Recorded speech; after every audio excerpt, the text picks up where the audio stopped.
G'day knife lovers.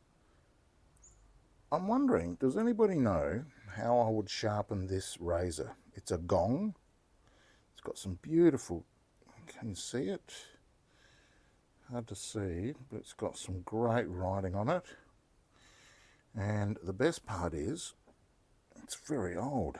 Look, 1918, Solingen, made in Germany.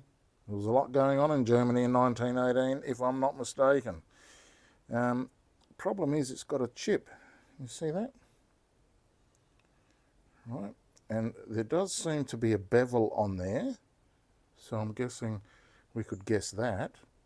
But I know that there's a razor enthusiast among us. He's going to chip in, but if anybody else knows, how would I best restore this?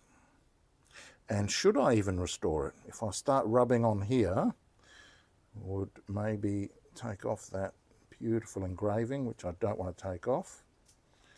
What does that say? Hollow ground. Let's have a look if I can see if I can get that. Hollow ground. Not sure what that first word is. O-R-A, something. Not quite sure, but it says hollow ground, and obviously that refers to the this pinching sort of grind. But I don't want to touch the hollow grind. I just want to clean it up with maybe some of these dental abrasives, which I got the idea from Paul over at Alexandria Knife Sharpening.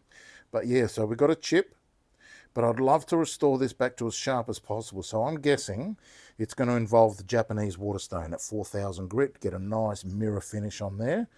And let's see if we can get this one to razor sharp, but I need your input. So what do you reckon? How would I do this? Comment below and like if you want me to do this. All right? See ya, thanks. Look forward to your comments.